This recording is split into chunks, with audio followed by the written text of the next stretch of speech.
Michelle's Seat at the Table is a podcast about leadership, community, and the conversations that shape us.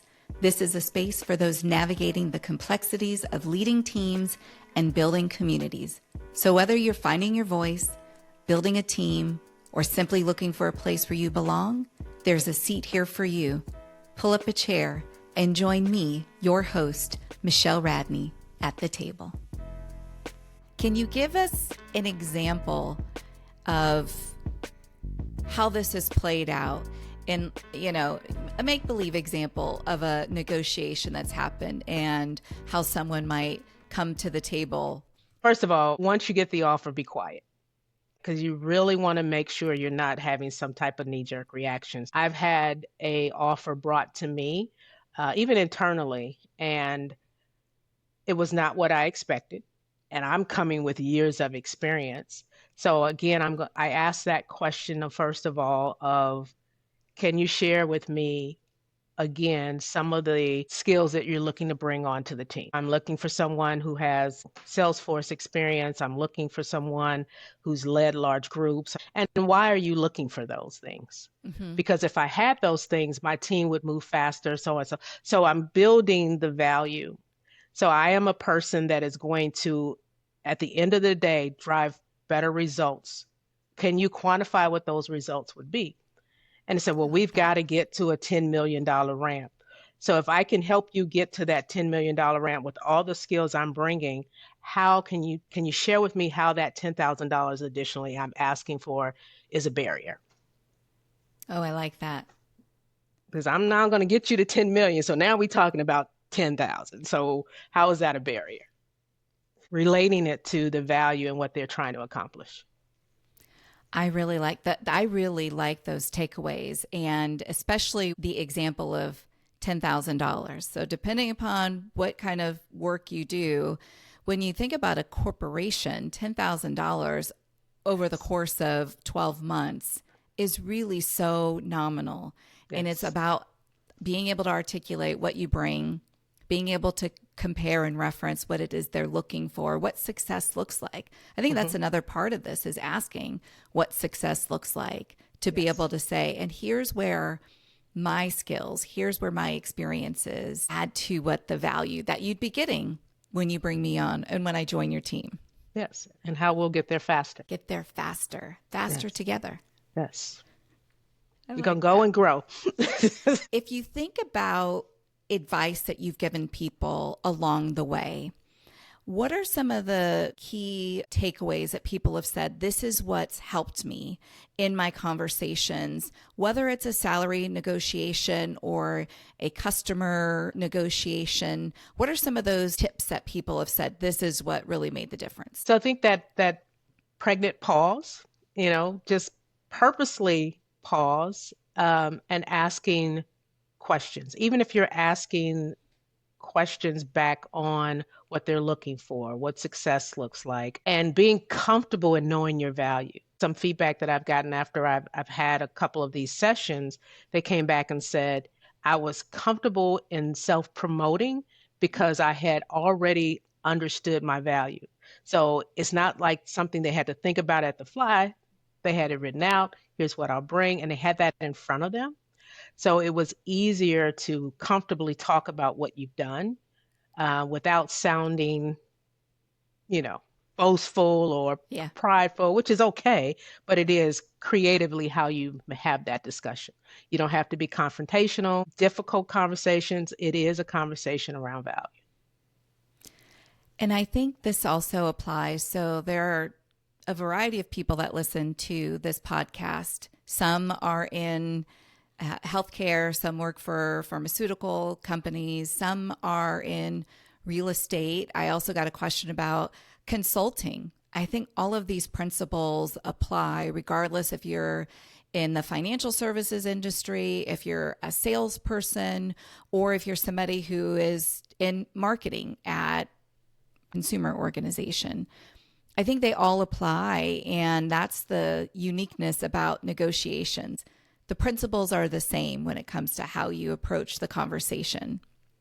It definitely does. And knowing where you are, even if it is a different industry, a different geography, Knowing what's in that market for that skill set is important.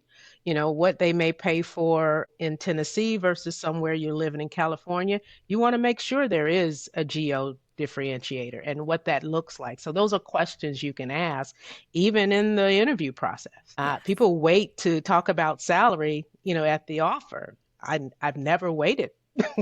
I always want to know, how are you depicting that skill set in this market? Am I different in my skills in Texas than I would be the same skills in California? Yes. When you think about advice, is there one principle that you'd want people to take away from the conversation when it comes to negotiations?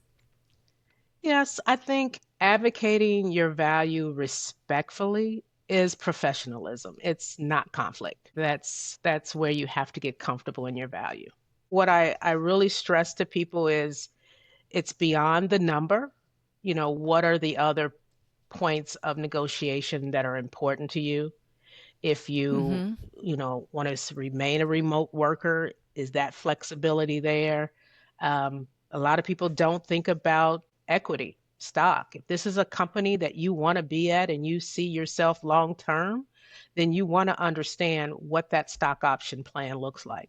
What are those restricted stocks that you get? Because that dollar amount is large at some points, and Yes. it's usually a 3 year vesting period. So it is money that you will see, money that you will have available to you, and it's building future. It just what's important to you. That's a point that early in my career, I didn't understand. I didn't know what, stocks were. I didn't grow up in a house where we talked about the stock market and equity in that way. And so when I started to understand and then started to see it because I've worked for companies that offered stock, and it's another way when you think about just your financial future and your financial freedom, it's money that's sitting on the table for you to be able to take advantage of.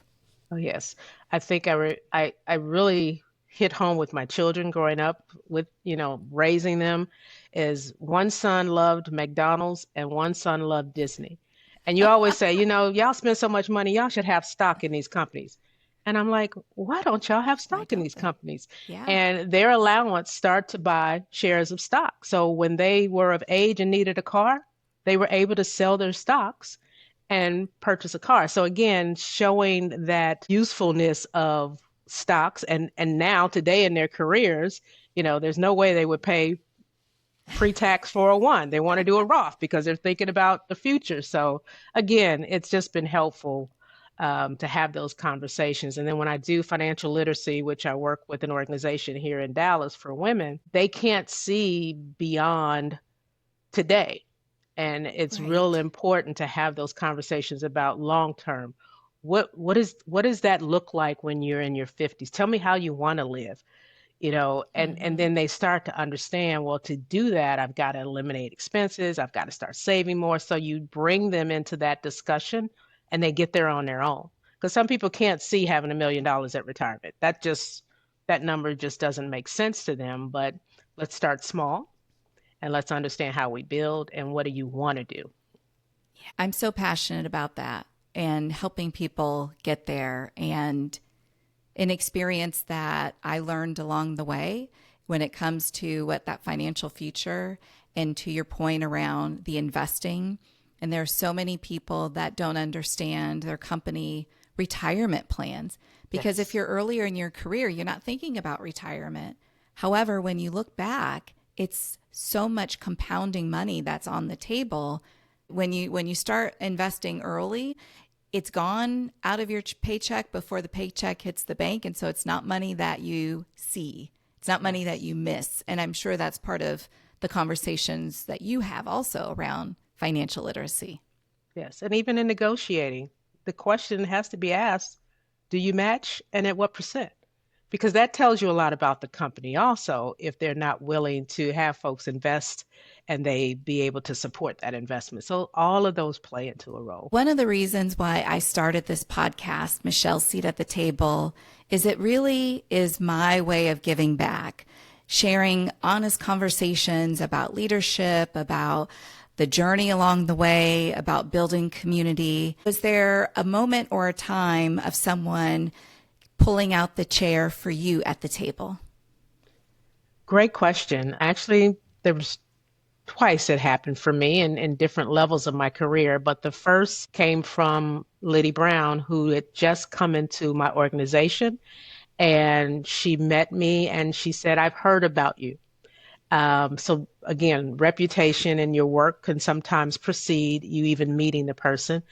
And she was actually the first one that gave me the opportunity for leadership in field sales. And from that leadership and from that table position, she helped me navigate. She asked questions like, "Do you play golf?" And she was like, those are where those informal conversations happen. Those are where you really need to be to hear some of the activity around where people are just sharing. Mm-hmm. Even if it's a salary conversation, it's informal. They're talking range, they're talking promotion percentages. They're just really sharing in those aspects. So I didn't play golf, Yeah, but I could drive the cart. So I there you have it. definitely began to attend some of the after work events, to be in the room. And I heard a lot and I picked up on a lot, and I was able to ask questions of people that maybe I wouldn't get a chance to speak with on a regular basis. So leaders that were in the room. Networking was another piece that, we had to grow into, um, especially because we put our head down, we did our work, and we thought people would just recognize us. And it is in Yeah, those conversations and those informal settings that's key to learning what's going on in the organization or your market intelligence. So that's sometimes right. having not having access to those informal spaces or not taking advantage of being in those spaces could also limit us and provide gaps between that man and female salary range. And when you think about networking and that piece and how important it's been, is there an example of where someone has sponsored you or said, make this connection that it's led to an opportunity for you? Yes, an opportunity came from an introduction. Hey, this is a person again that just joined the organization. He's a president. You may want to make that introduction. And I was like, well, why would he want to listen to me? But I had been in the company for years and had very large different roles. So I just made the phone call. I introduced myself and I said, I understand you're new to the organization. I've been here 5 to 7 years. I've got a lot of cross-functional experience. So if there's any division that you want some inside information on or how to maneuver, please feel Yeah. free to ask me. And he again said, I want you on my team. I've heard about you. And I'm like, you just got here. And he had these big ideals, but he said, trust me. He said, if you come in and do what I ask you to do, I will ensure that you will grow and your career will flourish. I just need you to trust me, and you will never see me do anything that I wouldn't ask you to do. So for me, that was the first time I heard that, and I felt that was an investment in me. So I needed to in turn Mm-hmm. hear and go. And that person has been a sponsor of Marsha Speed for years. Even coming to the organization I'm in now, he Mm-hmm. moved to this organization and he said, I know you've been Come. there 20 plus years, but there's an opportunity. When and where? I was there. There are few leaders in my career that I could say that we built that kind of trust and partnership and relationship that when they moved or if they had that Mhm. I would say I'm going wherever you say, you just let me know and I'll be there. And it's really Yes, important. it is. I have 3 people here that followed me. So it's like, where Yeah, we going next, Marsha? there you go. And they're waiting. And that was going to be my next question. And so how has that changed how you lead and how you show up for others? I've always wanted to work with people, hear where they want to go, and challenge them to not just want. Let's make action steps. Let's make a development plan. How can I advocate for you in spaces that you're not? Because again, I want to see the work. I want to make sure they're doing the work. Yep. But if I don't hear their names, I'm bringing their names up. Have you considered Scott? Have you considered Kara? I've heard, okay, we need to know about Scott. Hmm. Let's put him on the radar. So again, I'm putting the names in the places that others will not. Yeah. And I'm also encouraging and putting people together within the organization because it's easy to reach to the VP and you think you no, you need to go talk to this layer, this layer. I'll do an introductory email. I'd like you to meet so and so. Can you spend time with so and so? My president still does that for me here. Hey, this is a person I want you to talk to.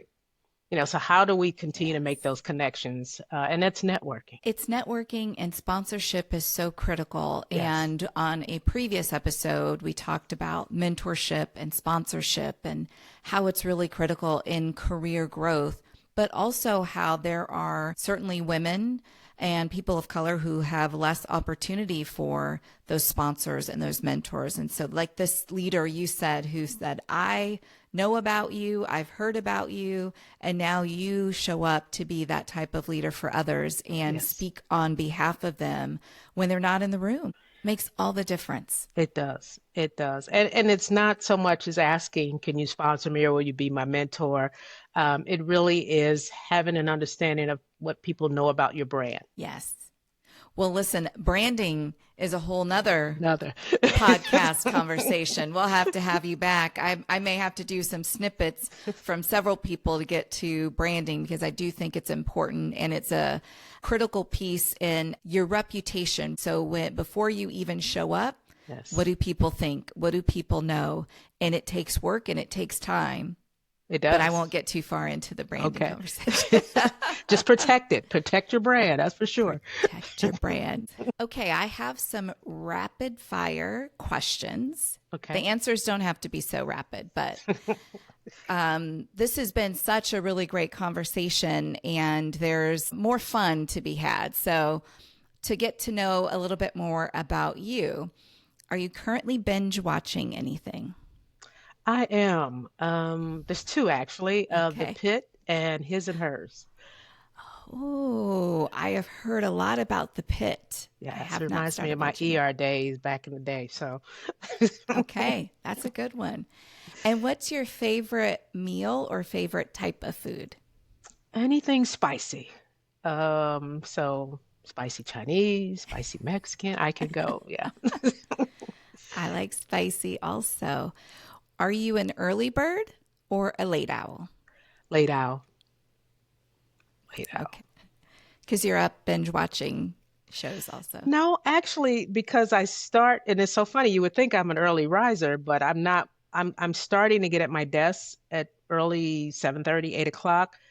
But then I have to walk afterwards. Maybe I'm doing Zumba, maybe I'm trying to get dinner, and I sit down at 9 o'clock. I'm like, okay, I'm too wired to go to sleep, so I start watching TV. So yes. When you're working, do you prefer complete silence or a playlist? Silence. Hey, Silence for me. final question for your vacation: mountains, beach, or city? Beach, water is my calm. Oh, Yes. that's been pretty consistent when people say the water. It's calm, it's restorative, it's healing. I love the Yes. beach as well. How can people who are listening find you and follow you if they have additional questions or want to ask you something personally about negotiating? LinkedIn would definitely be the way to reach me. Marsha Speed on LinkedIn. Yes.